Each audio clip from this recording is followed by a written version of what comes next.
लिए हमें स्थूल सूक्ष्म कारण, 3 शरीर, जागृत स्वप्न सुषुप्ति, 3 अवस्था, अन्नमय, प्राणमय, मनोमय, विज्ञानमय और आनंदमय पंचकोश के आवरण को हटाना होगा। तो बस हमको ये आवरण हटाना है। फिर वो जो सबके पीछे है ना, मन के पीछे, बुद्धि के पीछे, अहंकार के पीछे, आंख के पीछे, कान के पीछे, वाणी के पीछे, प्राण के पीछे जो शक्ति, जो चेतना सबको शक्ति दे रही है, वह ब्रह्म है और वह ही तुम हो। क्या नीचे देख रही है? हाथ में क्या हो गया? नीचे देख रही है। नीचे क्या देख रही है? तब आनंद घन परमात्मा स्वयं प्रकाश का साक्षात्कार हमें अपने ही अंदर मैं रूप में स्वतः ही हो जाएगा। अपने मैं रूप में ही वो परमात्मा का साक्षात्कार हो जाएगा। पर कब हो जाएगा? जब उसके ऊपर जितने जितने तुमने ये परत डाल रखे हैं, छुपा रखा है, इन आवरणों को हटाते जाओ, हटाते जाओ, हटाते जाओ। इतना हटाओ कि कोई अब बाकी ना रहे हटाने को। सबको हटा दो। भगवान भी आए तो हटा दो, गुरु भी आए तो हटा दो। सबको हटाते हटाते फिर जो शेष रह जाएगा वो तुम्हारा स्वरूप अपने आप ही प्रकट हो जाएगा। एक छोटा सा दृष्टांत है। 10 लोग नदी पार करने के लिए तैयार हुए और 10 लोगों ने आपस में विचार किया कि भाई ठीक से अपने अपने कपड़े बांध लो, धोती को ऊपर कस के नदी में पानी में से जाना है। और वे 10 के 10 बाहर चले गए नदी के उस पार। फिर कहा भाई देख लो, गिन लेते हैं, कोई हमारे में से पीछे तो नहीं रह गया। कोई गया हो लघु शंका करने, पेशाब करने, टट्टी हो तो उसको भी हम देख लें। तो देखा कि 1 2 3 4 5 6 7 8 9 ही रह गया है। तो पीछे इंतजार कर रहे कि अब आएगा, लेकिन वो तो कोई था ही नहीं। आता क्या? इंतजार करते करते कौन है ये तो पता नहीं, पर एक हमारा कोई साथी मर गया है। गिन कर देख लिया, वही 9 के 9। एक सज्जन उधर से नदी के ही रास्ते से आए। कहा भाई हमारा कोई साथी तुम्हें दिखा नदी के उस पार या कहीं बीच में उपकते? नहीं तो। कितने लोग थे? हम 10 लोग आए। वो पढ़ा लिखा सज्जन था, 1 मिनट में देख लिया। बोले तुम चिंता मत करो, वो मरा नहीं है। अब सबको रोना बंद हो गया। मरा नहीं है तो भाई हमको तो दिखता नहीं है, 10वां कहाँ है? तो कहा एक व्यक्ति मेरे साथ आओ। एक बेंच ले लिया और कहा तुम मेरे साथ साथ चलना, मैं किसी को 2 बार नहीं लगाऊं, देखना एक ही लगाऊंगा, वो 1 नंबर बोलेगा, तुम देखते रहना। तो चल मेरे साथ। और एक समझदार आदमी ने कहा मैं गिनूंगा, देखें 10 कैसे हैं, हम तो 9 हैं। सबने गिन लिया। तो ऐसे 1 2 3 4 5 6 7 8 9 9 के 9। ये तो हम पहले ही जान लिया था। आपने क्या किया? अच्छा 9 तुमने जान लिया और वो बेंत लेके अब उसी को मारा। हाँ मिल गया। वो गिनने वाला अपने को भूल रहा था, सबको गिनने वाला अपने को भूल रहा था। यही तुम्हारी स्थिति। ये पत्थर का देवता भी भगवान है, ये पीतल का देवता भी भगवान है, इस चांदी का भी देवता, कांच का, लकड़ी का भी देवता भगवान है। तुम्हारे सब भगवान है, पर सबको भगवान कहने वाला ये हैवान बना हुआ है। खुद अपने को भगवान मानने को तैयार नहीं, पत्थर को भगवान मान रहा है, लकड़ी को भगवान, जो मूर्ति बनी है, कागज को भगवान मान रहा है, ग्रंथ को भगवान मान रहा है। सबको भगवान मानने वाला अपने को ही हैवान बना के बैठा है। तो यहाँ वो जो सबको देख रहा है, सबको जान रहा है, जिसे देखा नहीं जा सकता, जाना नहीं जा सकता, वो ही देखने वाला, सबका जानने वाला तुम स्वयं हो, ऐसा निश्चय करो। जैसे बादल हटते ही निर्मल नेत्र वाला सूर्य दर्शन बिना साधन के कर लेता है। हे आत्मन, नाना प्रकार के शास्त्र सिद्धांतों को सुनने से, अनेक महात्माओं के पास श्रवण करने से तेरी बुद्धि विचलित हो चुकी है। सीधी बात बताई है। क्या हो गया है तेरे बुद्धि में कि तूने एक नहीं अनेकों गुरुओं को सुना है, उनके सिद्धांतों को धारण किया है, तो तेरी बुद्धि उसके कारण बहुत संशयग्रस्त हो गई है, विचलित हो गई है। इसलिए सीधी सीधी बात तेरे समझ में नहीं आती है। तू जब वेद विरुद्ध सब सुने पढ़े सिद्धांतों को बुद्धि से निकालकर श्रद्धा पूर्वक किसी श्रोत्रिय ब्रह्मनिष्ठ सद्गुरु से तत्वमसि महावाक्य सुनकर मनन चिंतन करेगा, तब तेरी बुद्धि में मैं आत्मा हूँ इस निष्ठा में दृढ़ हो सकेगा। रास्ता बता दिया कि तू जब तक इन सब सुनी हुई बातों को, सुने हुए अलग अलग गुरुओं के सिद्धांत को खोपड़ी में रखेगा कि ये तो उन्होंने बताया, ये तो मुझे करना है, ये उन्होंने बताया, ये भी मुझे करना है, ये नहीं करूँगा तो मेरे को दोष लग जाएगा, मैंने तो प्रतिज्ञा की है। तो ये जब तक तू मन से सब भ्रांतियां नहीं मिटाएगा और किसी सच्चे गुरु, पूरे गुरु, श्रोत्रिय ब्रह्मनिष्ठ गुरु के पास जाकर और उनकी सेवा करके और वेदांत महावाक्यों का श्रवण मनन और निध्यासन करके और अहम ब्रह्मास्मि पद में स्थित होगा, तभी तेरे को मुक्ति शांति होगी। तब मैं परम पद, परम धाम, परमात्मा से दूर हुआ ही नहीं, ऐसा दृढ़ बोध तुझे हो जाएगा। तब तुझे गुरु मिल जाने पर क्या पता लगेगा कि मैं उस परम पद से, परम धाम से कभी दूर हुआ ही नहीं, मैं तो सदा उसी में विद्यमान हूँ। पर ये पता कब लगेगा? जब तुझे को कोई सच्चा गुरु, पूरा गुरु मिलेगा। ये ग्रंथ पढ़ के सुनाने वालों से नहीं मिलेगा, जो अनुभव करके बैठे हैं उनसे ही इसका पता लगेगा। एक बड़ा व्यापारी, करोड़ों का बिजनेस करने वाला, उसका एक ही लड़का, और दिन दिन ट्रक माल आ रहे हैं, जा रहे हैं लोग उसके पास, और वो मर गया।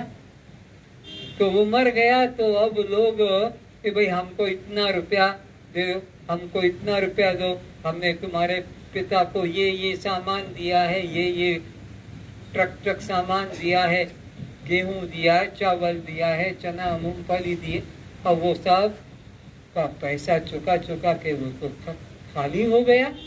तो सोचा मेरा बाप इतना करोड़पति था, जो आता है मांगता है ये दो, इतना दो, तुम्हारे बाप को दिया, तो मेरे बाप ने भी तो कुछ किसी को कुछ दिया होगा।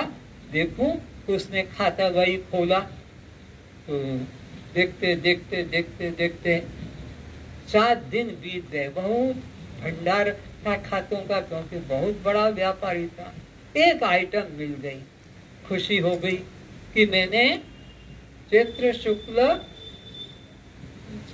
9वीं के दिन के 12 बजे मंदिर के कलश में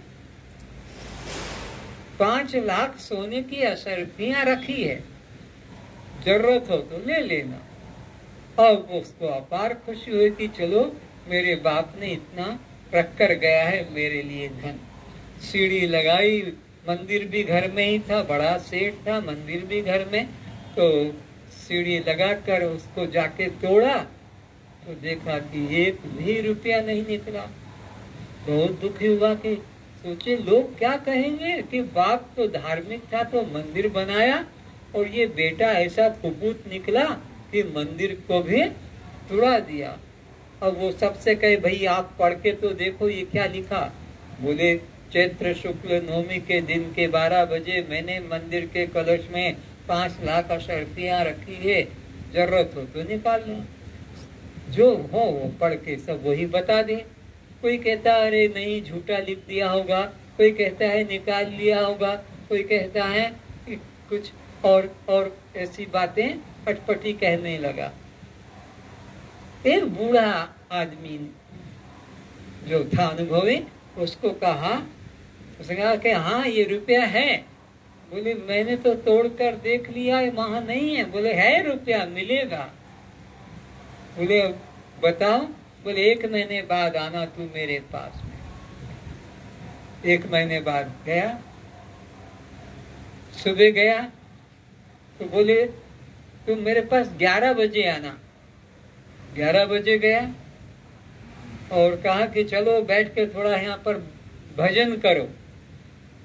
जब 12 बजने में 5 मिनट की देरी थी तब कहा चलो परिक्रमा करो। और उस बूढ़े अनुभवी आदमी ने परिक्रमा करा के और उसको ऐसे लात से कहा ले यहाँ निकलेगा रुपया। बूढ़ा आदमी, इसकी अकल मारी गई है। मंदिर का कलश वहां है और कहता है यहाँ निकाल, यहाँ क्या वहां खाक निकलेगा? अरे निकलेगा, यहीं पर निकलेगा। वो वाच्यार्थ पढ़ रहे हैं, सब लोग अक्षर पढ़ रहे हैं, पर उसका लक्ष्य क्या है?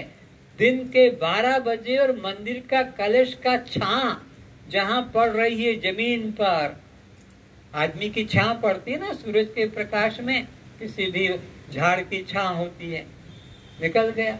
तो ये शास्त्र पढ़ने वाले और हैं, शास्त्र सुनाने वाले और हैं, लिखने वाले और हैं, लेकिन वो अनुभव करने वाला जब तक सच्चा सद्गुरु नहीं मिलेगा तब तक निरंजन से काम होने वाला नहीं है। इसलिए सच्चे गुरु की खोज करो जो श्रोत्रिय भी हो और ब्रह्मनिष्ठ भी हो।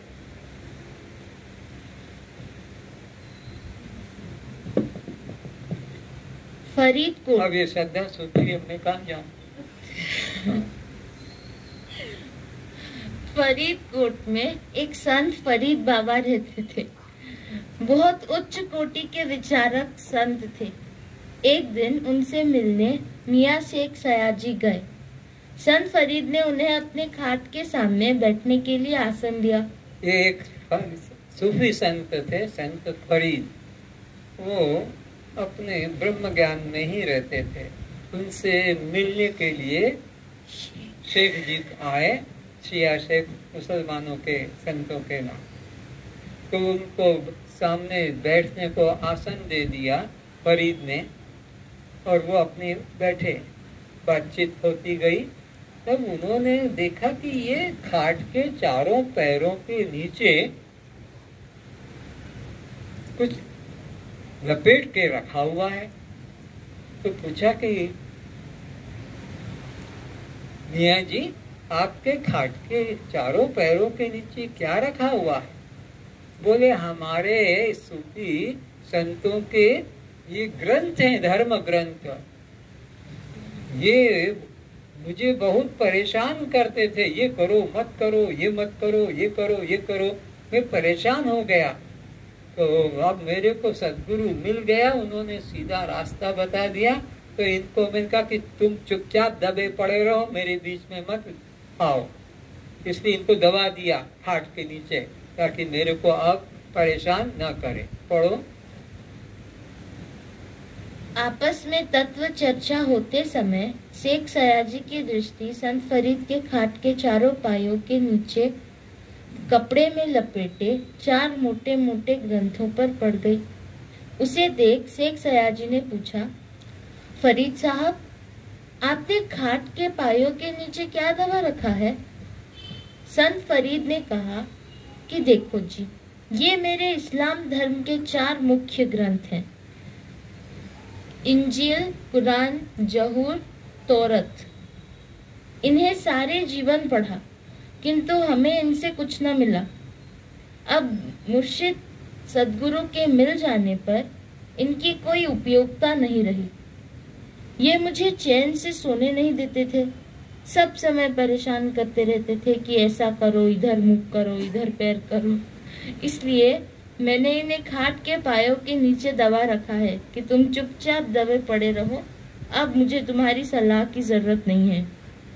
मेरा गुरु मुझे जैसा कहेगा मैं वैसा ही करूंगा। कहते हैं रामकृष्ण परमहंस के पास विवेकानंद ब्रह्म प्राप्ति की आशा से गए, प्रणाम किया, वार्तालाप हुआ। रामकृष्ण ने पूछा कि परमात्मा को पाना चाहते हो, कुछ ग्रंथ पढ़े हो? विवेकानंद ने अपने साथ रखे ग्रंथों का पोटला खोलकर दिखा दिया कि यह सब पढ़ चुका हूँ। रामकृष्ण ने फिर पूछा, क्या मिला परमात्मा? नहीं। तो फिर पहले इन सब ग्रंथों को यमुना में बहाकर एवं सब पढ़ा हुआ भूलकर खाली होकर आना, क्योंकि इन अनेक शास्त्रों के पठन पाठन से मेरी बुद्धि बहुत प्रकार के सिद्धांतों को पढ़कर भ्रम जाल में पड़ गई है। जहाँ जूता खड़ाऊ चप्पलें पड़ी है, वहीं तेरा मन में संग्रह किया गया सब श्रवण किया तोता ज्ञान छोड़कर फिर मेरे पास सत्य का साक्षात्कार करने के लिए आना। क्या बात कही कि जहाँ चप्पल जूते पड़े हैं सबके, उसी जगह तेरे ज्ञान को भी छोड़ के फिर मेरे पास आए। मैं तेरा ज्ञान को, अहंकार जो है कि मैं इतना पढ़ा हूँ, इतनी ऊंची ऊंची बातें मैंने दिमाग में रखी है, लोगों को समझाता हूँ, लोग मेरे शिष्य बने हैं, पैर छूते हैं। तो पहले तू जा और वहाँ चप्पल जूते जहाँ सबके पड़े हैं वहीं तेरी बुद्धि ज्ञान को उछल के खाली होकर, तब फिर तू मेरे से सत्य को सुन सकेगा। अर्जुन भगवान श्री कृष्ण जी से प्रार्थना करते हैं कि हे प्रभु, मैं आपका शिष्य एवं मित्र हूँ, इसलिए आप मुझे निश्चित कल्याणकारी सत्य उपदेश कीजिए, क्योंकि मैं अपनी बुद्धि से उचित अनुचित, धर्म अधर्म, सत्य असत्य के संबंध में मोहित चित्त हुआ निर्णय नहीं कर पाता हूँ कि क्या साधन करने से मेरा परम कल्याण हो सकेगा। अतः आप कृपा करके मेरे उद्धार हेतु आपके शरण में आए हुए मुझको शिक्षा दीजिए। हे अर्जुन, तू मेरा प्रिय अति प्रिय मित्र है। मैं तुझे परम गोपनीय विज्ञान सहित आत्मज्ञान को पुनः भली भांति कहूंगा, जिसको जानकर तू दुख रूप संसार से मुक्त हो जाएगा। अतः सावधान मन से एकाग्र चित्त से श्रद्धा पूर्वक श्रवण कर। परंपरा से मूढ़ समाज द्वारा अंधविश्वास से चलाया जा रहे समस्त बाह्य दिखावटी रूढ़िवाद का त्याग कर धर्म के नाम पर पकड़े हुए मंत्र माला जप तप पूजा पाठ यज्ञ तीर्थ ध्यान समाधि कुंडलिनी आदि पाखंड मत का दृढ़ता से परित्याग कर एकमात्र अनन्य निज आत्म धर्म को समर्पित हो जा। केवल निज आत्मा को ही मन को समर्पित कर देने का है, और बाकी ये कुंडलिनी जागृति ध्यान समाधि योग यज्ञ इन सब को मन से हटाकर केवल आत्मचिंतन में लग जा। अनात्म धर्म अंध रूढ़िवाद अधार्मिकता के त्याग से तुझे कोई पाप नहीं लगेगा। ये सब अनात्म धर्म है, इनके त्याग करने से कुछ पाप नहीं लगेगा। जैसे किसी व्यक्ति ने 11 एकादशी करने का मन में संकल्प किया कि मैं 11 एकादशी करूंगा, और उसको 5 एकादशी के बाद में कोई ब्रह्म ज्ञानी गुरु मिल गया। उसने बताया कि एकादशी तुम छोड़ दो, कुछ इससे का कल्याण नहीं होगा। तो अब वो कहता है कि मैंने 5 तो कर लिए, 6 और कर लूं, नहीं तो पाप लगेगा।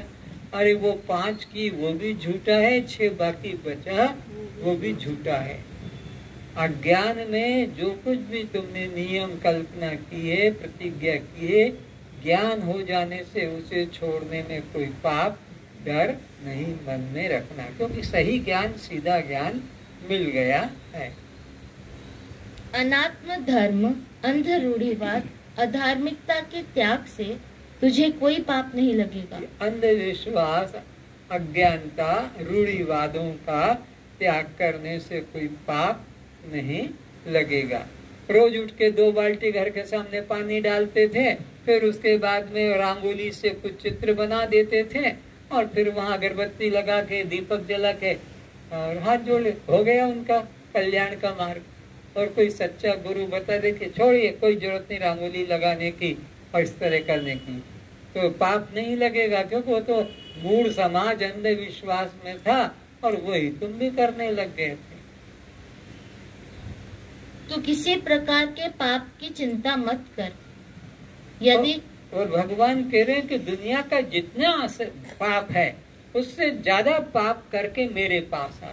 भगवान की हिम्मत देखो, भगवान का हौसला देखो, भगवान कैसे साधक को अपनाते हैं कि दुनिया में जितने पापी पाप करने वाले हैं तो अकेला उससे भी ज्यादा पाप करके मेरे पास आ जा, तो मैं तुझे सब पापों से मुक्त कर दूंगा।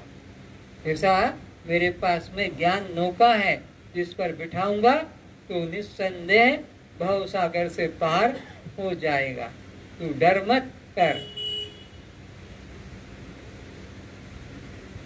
माम एकम शरणम, बस मेरी तू शरण में आ जा। सर्व धर्मान परित्यज्य, ये जो धर्म के नाम पर पकड़ रखा है, ये मेरा धर्म, ये मेरा धर्म है, ये तो धर्म, छोड़ इन सब अधर्मों को। धर्म एक भी नहीं, धर्म एक है आत्मा, बाकी सब अधर्म है। चाहे मंदिर हो कि तीर्थ हो कि पूजा पाठ, सब अधर्म है। धर्म एक आत्मा। अनन्य भाव से तो उसमें लग जा, तुझे कोई पाप नहीं लगेगा। सर्वधर्मान परित्यज्य माम एकम शरणम ब्रज, एकमात्र मेरी शरण में आ जा। अहम त्वाम सर्व पापेभ्यः मोक्षयिष्यामि मा शुचः, मैं तुझे सब पापों से मुक्त कर दूंगा। तू शोक मत कर, चिंता मत कर, डर मत कर। यदि तो संसार के समस्त पापियों से भी अधिक पाप कर्मी है, तो भी तो ज्ञान रूप नौका द्वारा निस्संदेह संपूर्ण पाप समुद्र से भली भांति तर जाएगा। देखा नहीं कृष्ण के कहने से अर्जुन ने कितने हत्याएं की, कितने ब्राह्मणों को, विद्वानों को, योद्धाओं को, हाथी घोड़ों को, कितने की हत्या हुई। राम के आज्ञा में चलकर हनुमान ने कितने की हत्या की, लेकिन राम को कुछ पाप नहीं, कृष्ण को कोई पाप नहीं कि, अर्जुन को कोई पाप नहीं कि, हनुमान को पाप नहीं। क्यों? उन्होंने जो ज्ञान पाया था वहाँ पाप स्पर्श नहीं करता है। क्या ज्ञान पाया था? मैं साक्षी हूँ, मैं दृष्टा हूँ, मैं कर्ता, मैं भोक्ता। बस जब देह से अपने को अलग कर लिया, फिर देह की कोई भी प्रकार की क्रिया से तुम्हारे को फल मिलने वाला नहीं है। जैसे आग में जला हुआ बीज खेत में डालने से फिर अंकुरित नहीं होता, क्या वो सूखा नारियल गट्ठ करने बाहर की खोल को तोड़ो, अंदर वाला सुरक्षित रहता है। देख, दो नाव पर पैर रखकर यात्रा करने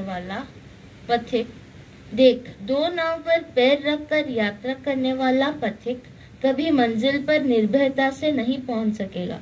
कोई अपनी टूटी नौका को लेकर चल रहा है नदी में और बार बार उसमें पानी घुसता है, उसको फेंकता है, पानी भरता जाता है। और कोई अच्छी सुदृढ़ नौका लेकर, और जिसमें भी गद्दा भी पड़ा हुआ है, पुष्प भी रखे हुए हैं, कुछ खाने को भी रखा है, और ऐसी नौका को ले जाए निरंजन कि हाँ बैठ मेरी नौका पर और मैं तुझे पार कर दूंगा, तो कहता जरूर बैठूंगा निरंजन तुम्हारी नौका में, पर एक टांग में अपनी नौका में भी रखूंगा, इस पुरानी नौका को मैं नहीं छोड़ सकता। तो फिर बताओ ये मंजिल पार कर पाएगा? ये मंजिल पर पहुंच नहीं पाएगा। या एक तुम टूटे मरियल घोड़े पर यात्रा कर रहे हो, खच्चर पर, और मैं बढ़िया हवा मैं उड़ाने जैसा घोड़ा लेकर चलूं और कहूँ कि छोड़ इस खच्चर को, आ बैठ मेरे घोड़े पर, अभी तुझे लेकर चलता हूँ, पहुँचा दूंगा। बोले जरूर चलूंगा, लेकिन निरंजन में अपने घोड़े पर भी एक टांग रखूंगा, इसको नहीं छोड़ सकता। तो दुविधा में दो गए माया मिली राम, ये कभी भी दो नाव पर पैर रखकर तुम यात्रा नहीं कर पाओगे। दो गुरुओं के सिद्धांत को खोपड़ी में रखकर तुम निश्चित रूप से अपने मंजिल पर नहीं पहुंच पाओगे। इसलिए इसके जड़ में पानी डाल दो तो एक एक डाल में पानी पहुंच जाएगा, एक एक टहनी में पानी पहुंच जाएगा, एक एक पत्तों में पानी पहुंच जाएगा, एक एक पुष्प में और एक एक फल में पहुंच जाएगा। और तुम नीचे जड़ में पानी न डालो और इसी को फुर्र फुर्र करते हैं ना, क्या तुम्हारे पास मशीन है, हाँ, उससे इसको तो झाड़ी सूख जाएगा। तो आत्मा दुनिया के देवताओं की जड़ है, आत्मा जो है दुनिया के देवताओं का आधार है। अगर आत्मा की सेवा हो गई, आत्मा की पूजा हो गई, आत्मा का चिंतन हो गया तो तुमने सब कुछ कर लिया। और आत्मा को छोड़कर तुमने दूसरे दूसरे देवी देवताओं का चिंतन कर लिया तो भव सागर में तुम डूब मरोगे, बच नहीं पाओगे। परमार्थ पर चलने वाले पथिक के लिए लोकमत के त्याग कर देने पर उसकी हानि नहीं होती है। लोक में भी यह बात प्रसिद्ध है कि पुत्र ने पिता की, छोटे भाई ने बड़े भाई की, पुत्र ने माता की, शिष्य ने गुरु की, गोपियों ने पति की आज्ञा उल्लंघन रूप परम धर्म का त्याग कर परम धर्म को अपनाने से किसी की लोक निंदा व अधोगति नहीं हुई। ऐसा कहते हैं, अगर छोटा बालक भी सही बात कहे तो उसको ग्रहण करने में अपने को बेइज्जती नहीं समझना चाहिए कि मैं छोटे से बच्चे की बात बड़ा होकर, अरे सत्य बात कोई भी कहे तो उसको मान लेना चाहिए।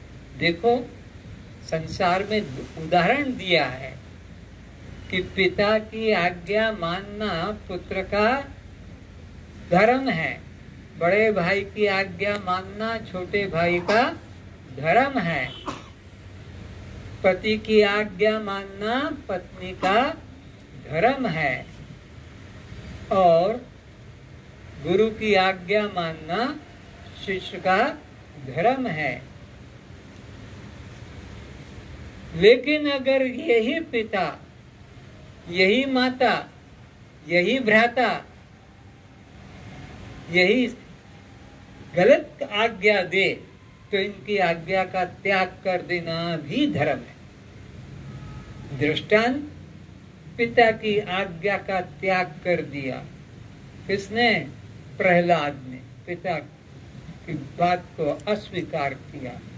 पर प्रहलाद की कोई निंदा, बल्कि भक्त ही के भक्त प्रहलाद। उसके बाद की कोई वंदना, कोई पूजा आरती नहीं करते हैं। कौन था? हिरण्यकश्यप। ऐसे ही बड़े भाई की आज्ञा का त्याग विभीषण ने कर दिया, पर विभीषण को भक्त कहते हैं, उसके बड़े भाई रावण को कोई भक्त नहीं कहता है। माँ की आज्ञा मानना बेटे का धर्म है, लेकिन कैकेयी का तिरस्कार किया, गालियां दी, अपशब्द किए, पर कैकेयी को कोई अच्छा नहीं कहते हैं, भरत को ही अच्छा कहते हैं। इसी प्रकार गुरु की आज्ञा का भी त्याग कर दिया। संसार में तो गुरु की आज्ञा का मानना धर्म है, लेकिन अगर वो गलत मार्ग पर चलाता है तो उसकी आज्ञा का भी त्याग किया जाता है। कौन था? शुक्राचार्य। राजा बलि था, उसको मना किया कि ये भगवान का रूप लेकर आया है छल करके, इसको दान मत दे। क्या कि ये भगवान ही, तब तो जरूर दूंगा। तो गुरु की आज्ञा को अस्वीकार कर दिया, तो उसकी कोई महिमा बिगड़ी नहीं, बल्कि राजा का दृष्टांत थे दानियों के अंदर।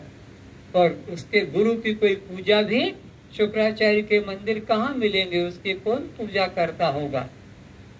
और इसी प्रकार गोपियों का किसी ने नहीं कहा ये उल्टा है, बाजारी दारी रंडी है, ऐसे कुछ नहीं कहा, बल्कि उनकी नाम पवित्रता में आता है।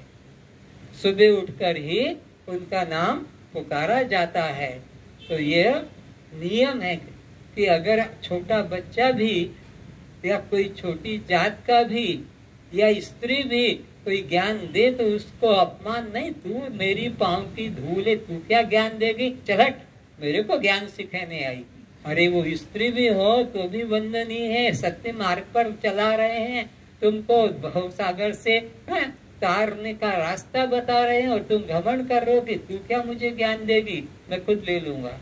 तो बच्चा भी अगर उपदेश करे, या कोई स्त्री भी उपदेश करे, कोई भी चाहे मुसलमान ईसाई भी कोई संत हो, तो उनसे उपदेश लेने में संकोच नहीं करना, क्योंकि हमारे यहाँ नियम है, पिता तजो प्रहलाद बंधु विभीषण भरत महतारी और गुरु बलि और गोपियां तूने अपने पतियों को त्याग दिया, पर भय सब मुंद मंगलकारी, सब कल्याण को प्राप्त हो गए। इनका कल्याणकारियों में नाम आता है, इनको बदनाम के रूप में नहीं आता है। आज बस इतना ही। सर्वे भवन्तु सुखिनः, सर्वे सन्तु निरामया, सर्वे भद्राणि पश्यन्तु, मा कश्चित् दुःखभाग् भवेत्। सब सुखी रहें, सब में प्रेम रखें, मन वचन कर्म से किसी को दुख न दें, किसी के अश्रु न गिरावें। यदि हमारे द्वारा कोई दुखी होता है तो हम उससे क्षमा मांगें, वो हमें क्षमा कर दे। अब हमारे मन में कोई शत्रु नहीं है, सभी हमारे मित्र हैं। वैर भाव की निवृत्ति वैर भाव से नहीं होती है, वैर भाव की निवृत्ति प्रेम भाव से होती है, आत्म भाव से होती है। सबका कल्याण हो, सबका कल्याण हो। गुरुर् ब्रह्मा गुरुर्विष्णु गुरुर्देवो महेश्वरः, गुरु साक्षात् परं ब्रह्म, तस्मै श्री गुरुवे नमः। त्वमेव माताश्च पिता त्वमेव,